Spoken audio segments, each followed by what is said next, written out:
নিপীড়নের ঘটনায় সৌদি আরব থেকে ৬ মাসের সন্তান নিয়ে দেশে ফিরেছেন ৩২ বছরের প্রবাসী আরও এক নারী শ্রমিক। মঙ্গলবার হজরত শাহজালাল আন্তর্জাতিক বিমানবন্দরে এসে পৌঁছান তিনি।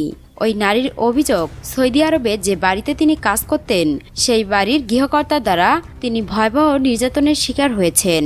সন্তানসহ বাড়িতে ফেরা নিয়ে উদ্বিগ্ন ওই নারী এখন আশকোনার ব্র্যাক লার্নিং সেন্টারে আশ্রয় নিয়েছেন। ব্র্যাকের অভিবাসন কর্মসূচির প্রধান শফিকুল হাসান এ তথ্য নিশ্চিত করেছেন। বিমানবন্দর সূত্র থেকে জানা গেছে, ওই নারীর গ্রামের বাড়ি ব্রাহ্মণবাড়িয়ায়। ২০১৯ সালের নভেম্বরে তিনি সৌদি আরবে যান। সেখানে যাওয়ার পর থেকেই প্রতিনিয়ত তিনি নির্যাতনের শিকার হতেন। এক পর্যায়ে তিনি অন্তঃসত্ত্বা হলে তাকে কারাগারে পাঠানো হয়। সেখানেই জন্ম হয় এই শিশুটির। ওই নারীর বরাতে ব্র্যাকের অভিবাসন কর্মসূচির এক কর্মকর্তা বলেন, তার পরিবারের কেউ বিষয়টি জানে না। সন্তানকে নিয়ে তিনি পরিবারের কাছে ফিরতে পারছেন না।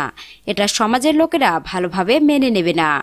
গতকাল শাহজালাল বিমানবন্দরে নামার পর কোনো উপায় না পেয়ে ওই নারী বিমানবন্দরের আর্মড পুলিশকে তার দুর্দশার কথা জানান। নিরাপদ আশ্রয়ের জন্য ওই নারী পরে ব্র্যাক অভিবাসন কর্মসূচির কাছে হস্তান্তর করা হয়।